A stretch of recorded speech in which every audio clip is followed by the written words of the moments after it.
Bienvenido a mi Latam. 나의 라틴 아메리카에 오신 것을 환영합니다. 오늘은 7번째 강의인데요. 지난번 시간에는 중남미 사람들이 무슨 언어를 말하는지, 특히 그 스페인어, 포르투갈 외에도 그 원주민 언어들이 얼마나 살아남아 있는지 이런 이야기들을 했습니다. 오늘은 라틴 아메리카 사람들이 어떤 종교를 믿는지에 대해서 한번 이야기해 보도록 하겠습니다. 지금까지 우리가 다들 잘 알고 있죠. 중남미는 대부분 카톨릭을 믿는다. 그건 사실입니다.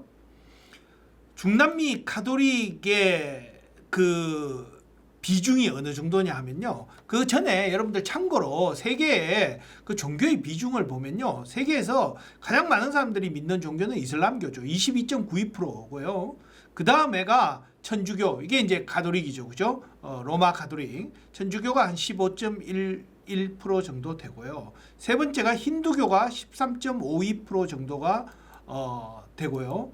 그 다음에 개신교, 프로테스탄트죠. 그죠? 프로테스탄트가 11.39% 정도 되고, 그 다음에 불교가 한 7%. 이렇게 5개. 이슬람교, 천주교, 그 다음에 힌두교, 그 다음에 개신교, 불교. 이렇게 세계 5대 종교라고 할 수 있겠죠. 근데 그 중에 이제, 두 번째로 많은 사람들이 믿는 이 천주교, 가톨릭의 신도의 거의 41%가 중남미에 있습니다.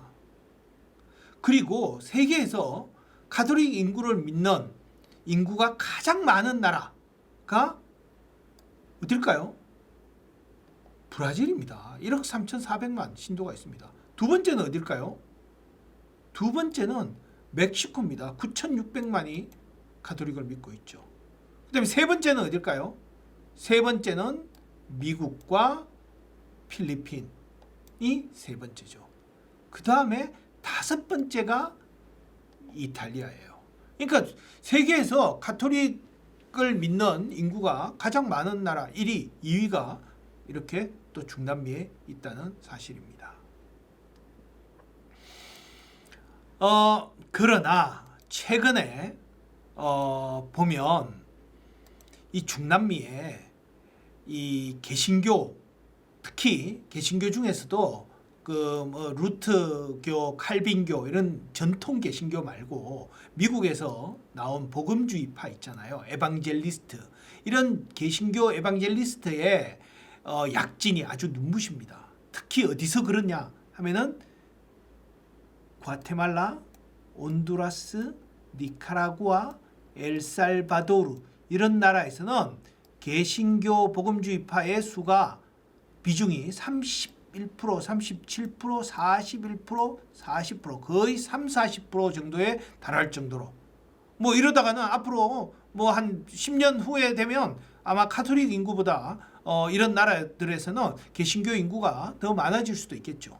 근데 이 나라들의 특징이 뭡니까? 이 중미 국가들, 중남미에서 가장 못 사는 나라들이죠. 그죠? 그러니까 이런 나라들을 중심으로 개신교의 약진이 두드러지고, 그리고 또 하나 우리가 눈여겨볼 사실은 브라질입니다. 브라질의 최근 대통령 자이루 보우스나루 대통령이 우파 포퓰리스트라고 그 규정이 되는 그런 대통령인데요. 이 사람이 에반젤리스트하고 굉장히 가까워요.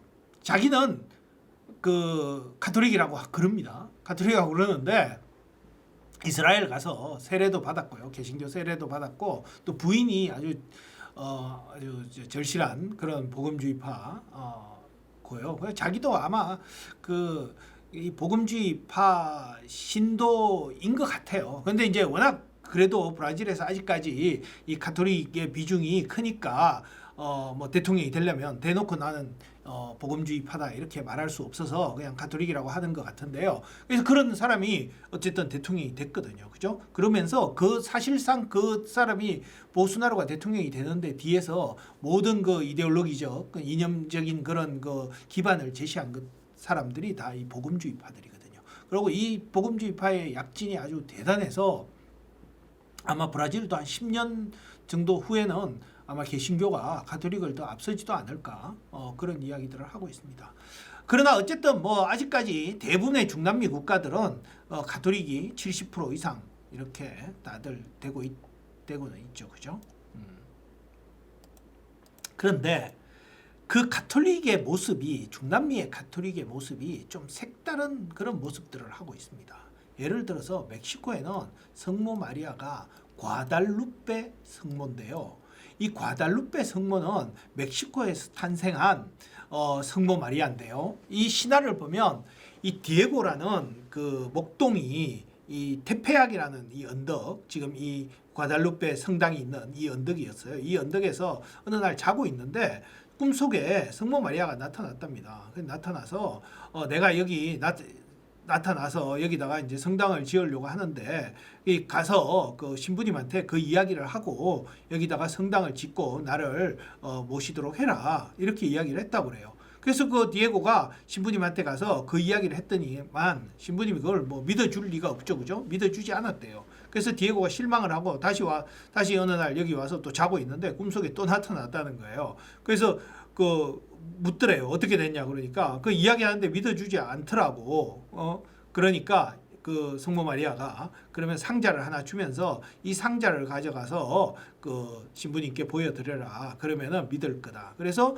그 상자를 가지고 이 신부님한테 가서 딱 열어보니까 그 안에 이 천이 한 장 나오는데 그 천에 이 성모 마리아의 모습이 쫙 그려져 있는 그런 성모 마리아가 나왔다는 거죠.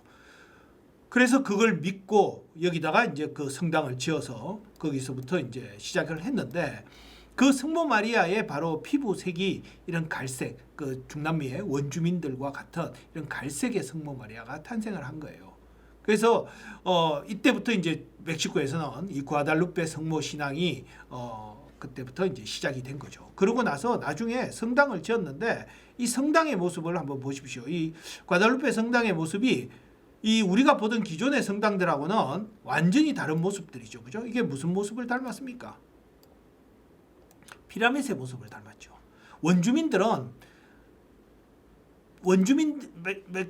아메리카의 원주민들은 피라밋이 굉장히 많았죠, 그죠? 근데 그 이집트의 피라밋하고 차이가, 이집트 피라밋은 주 목적이 무덤으로, 왕들의 무덤이었죠, 그죠? 근데 여기 아메리카 지역의 피라밋은 무덤으로 사용된 것들도 있긴 하지만 그 무덤의 용도보다는 신전의 용도가 더 컸어요. 그러니까 이 위에 꼭대기에 올라가서 신에게 제사를 지내고 하는 그런 거죠, 그죠? 그래서 바로 신에게 제사를 지내던 곳이 피라밋인데 바로 그런 피라밋의 모습을 따서 이렇게 성당을 지은 거죠. 아주 특이한 모습이죠, 그죠? 물론 여기 십자가는 이렇게 있고요. 그러니까 이 성당 안으로 들어가면 이 과달루페 성모의 모습이 나온 그 천이 그 큰 유리 상자, 유리 안에 탁 해서 그 전시가 되어 있는데 그 앞에 이렇게 쭉 지나가는 그런 거 있지 않습니까? 그거 공항 같은 데 가면 있는 거. 그걸 타고 앞으로 이렇게 쑥 지나가면서 그걸 보는 거예요. 안 그러면 그 앞에 너무 많은 사람들이 진을 치고 있으면 그걸 제대로 볼 수가 없으니까 그걸 타고 가면서 이렇게 쭉 가면서 이렇게 그걸 보도록 그렇게 돼 있어요. 지금 여기 안에 가면 그게 전시가 되어 있습니다.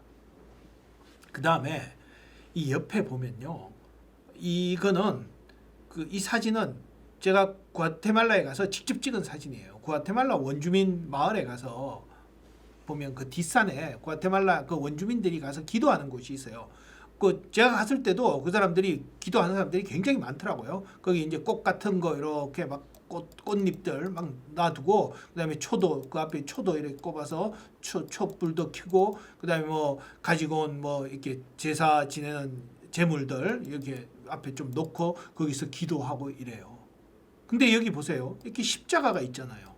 그다음에 이거는 토템이죠, 그죠? 이런 건 원주민들의 토속 신앙이잖아요, 그죠? 그 두 개가 이렇게 같이 있어요. 같이 기도하는 거예요. 근데 이 사람들한테 물으면 넌 종교가 뭐니? 그러면 자기들은 가톨릭이라고 그래요. 근데 가톨릭인데 이렇게 토속 신앙과 같이 믿는 거죠. 우리가 그런 거를 싱크레티즘이라고 하죠. 이걸 뭐 우리말로 굳이 번역을 하자면 제설 혼합주의, 여러 가지 설들이 섞여 있는 그런 주의, 제설 혼합주의라고 하는데 그거를 이제 우리가 싱크레티즘이라고 하죠, 그죠? 이런 현상들을 바로 우리가 싱크레티즘 현상이라고 부릅니다. 이런 게 이제 중남미는 굉장히 흔하죠. 우리나라에도 싱크레티즘 현상들이 우리나라 불교에도 그런 게 있죠, 그죠? 절에 가면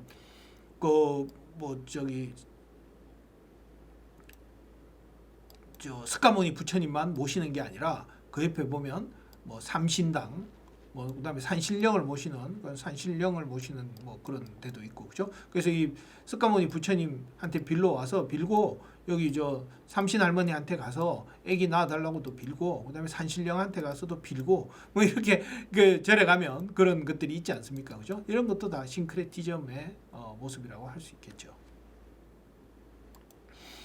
그 다음에 이런 모습들도 있는데요. 아주 극단적으로 멕시코에 가면 산타 무에르테라고 있어요. 산타는 세인트, 성인이죠. 예수 밑에 수많은 성인들이 있지 않습니까? 샌프란시스코, 샌디에고, 산티아고 이런 수많은 세인트들이 있는데, 그걸 스페인어로는 산타 혹은 줄여서 샌프란시스코, 그죠? 그런 것처럼 샌이라고 그러기도 하고 산타라 그러기도 합니다. 여성일 때는 산타, 남성일 때는 샌 이렇게 되는데요. 산타 무에르테는 죽음이에요. 죽음의 성인을 숭배하는 신앙이 있어요.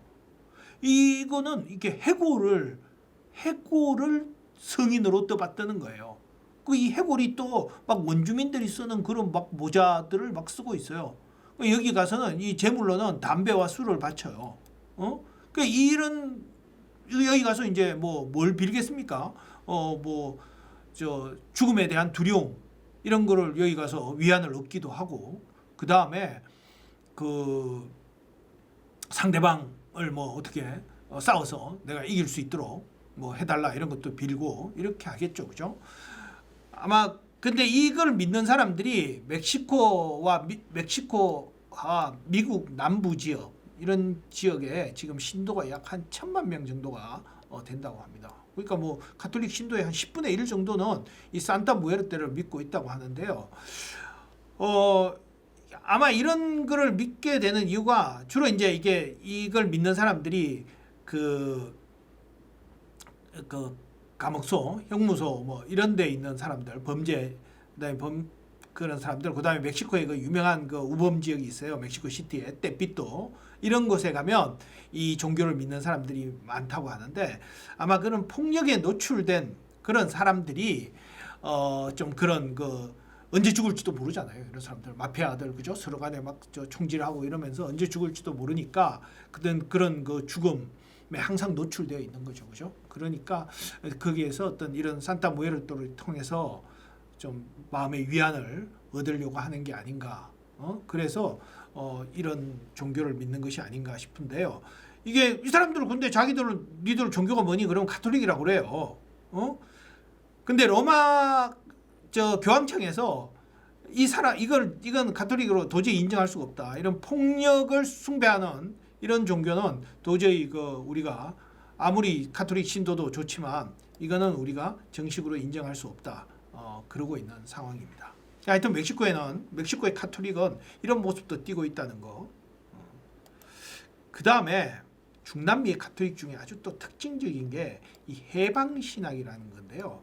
이 해방신학은 원래 종교는 공산주의는 무신론자들이기 때문에 종교는 공산주의하고는 이렇게 적대적이잖아요, 그죠? 근데 중남미의 이 해방신학은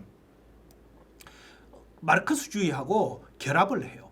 결합을 하면서 이 사람들이 주장하는 게 뭐냐 하면, 그 종교가 지금까지 너무 평화와 사랑과 평화를 주장하다 보니까 그것이 현 질서를 유지하는 기능만을 너무 해왔다.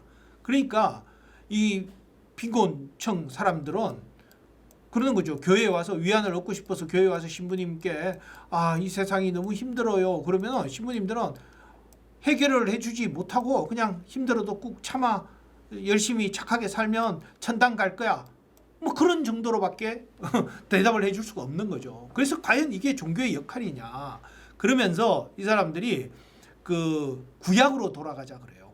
신약은 예수가 나와서 그런 사랑과 평화의 메시지를 외쳤지만, 구약에 보면은 그 모세가 이집트에서 박해받는 그런 이스라엘 사람들을 해방시켜서 가나안 복지의 땅으로 데려가잖아요, 그죠? 그런 게 있지 않습니까? 그리고 구약에는 보면은 정의가 사랑과 평화가 아니라 눈에는 눈, 이에는 이, 이게 구약의 정의였다고 그래요.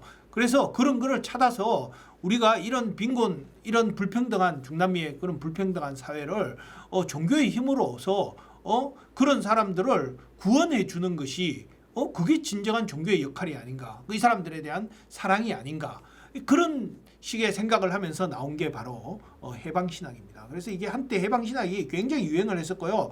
로마 교황청도 처음에는 이 해방신학을 거부를 했어요. 이게 뭐 마르크스주의하고 신학이 함께 하는 게 이게 말이 되느냐, 그래서 이거를 거부했는데, 너무나 많은 사람들이 이 해방신학을 믿고 너무나 많은 신부들이 이 해방신학 쪽으로 기울다 보니까 이러다가는 이 중남미의 그 카톨릭이 다 로마 교황청에서 떨어져 나갈 것 같거든요. 그래서 이거를 인정을 하고 포용을 하게 돼요. 그러면서 스스로 로마 교황청도 상당히 진보적으로 나아갔었죠. 그죠? 지금도 중남미에 보면은 한 반반 정도로 나누어져 있는 것 같아요. 이 해방신학 쪽으로 가는 그런 그 신부들 한 50% 되고, 그 다음에 이 보수파, 우파 쪽으로 가는 그런 그 가톨릭 쪽이 한 50%, 한 반반 정도로 나누어지고 있는 것 같습니다. 이 프란시스코 교황은 아르헨티나, 이탈리아계 아르헨티나 사람인데요. 이 프란시스코 교황도 이 해방신학 쪽에 가까운 그런 사람이라고 볼 수 있죠. 그죠? 최근에 뭐 신자유주의 이런 거 하면서 이 세상에 그 불평등이 심화되고 하니까 로마 교황청도 이제 그런 문제를 인식을 하고 좀 이런 진보적인 그런 교황을 뽑지 않았나, 그런 생각이 듭니다. 그 다음에 이 브라질과 카리브 쪽, 그죠? 브라질하고 카리브 쪽, 이쪽은 아프리카계가 많았었잖아요. 우리 인종할 때 설명을 했었죠. 그죠? 아프리카계가 많은데, 여기서는 또 아프리카 종교하고 가톨릭이 싱크레티즘 현상을 보여줘요. 그게 쿠바에서는 산테리아라고 하고요. 그 다음에 브라질에서는 깐돔블레라고 합니다. 이 사람들은 종교의식을 하면 아프리카의 전통적인 그런 종교의식을 하거든요. 근데도 뭐 이 사람들은 종교가 뭐니 그러면은 자기들은 가톨릭이라고 그래요. 브라질도 마찬가지고요. 그죠? 그러니까 이런 사람들의 종교의식 하는 모습을 보려면은 뭐 유튜브에서 산테리아 이렇게 치든, 아니면 칸돔블레, 브라질 칸돔블레 치든, 아니면 여기 제목대로, 스페인어 제목대로 이런 제목을 딱 치면 이 사람들이 하는 그런 종교의식을 볼 수가 있을 겁니다. 이런 식으로 이쪽 대서양 쪽에, 카리브나 브라질 쪽에는 이런 아프리카 종교와 가톨릭이 싱크레티즘의 현상을 보여주고 있습니다. 자, 오늘은 이렇게 해서 중남미 사람들이 무슨 종교를 믿는가? 뭐 당연히 가톨릭이죠, 그죠? 그러나 그런 이면에 이런 중남미에 최근에 개신교, 특히 복음주의파 가 이렇게 약진하고 있는, 특히 그 가난한 중미 나라들과 브라질 같은 나라들에서 그런 복음주의파가 약진하고 있는 그런 모습도 우리가 살펴봤고요. 그 다음에 중남미 카톨릭이 가지는 아주 색다른 모습들, 그죠? 원주민 문화와 가톨릭이 어울려져서 나오는 그런 싱크레티즘 현상들, 이런 것도 살펴봤고요. 그 다음에 대서양 쪽, 카리브 쪽에서는 아프리카의 종교와 가톨릭이 또 섞여서 나오는 그런 색다른 모습들도 살펴봤고요. 그 다음에 1960년대 이럴 때는 가톨릭이 마르크스주의와 결합을 해서 나온 해방신학, 이런 것도 중남미에서 탄생했다, 이런 것도 살펴봤습니다. 오늘은 여기까지 하겠습니다. 안녕.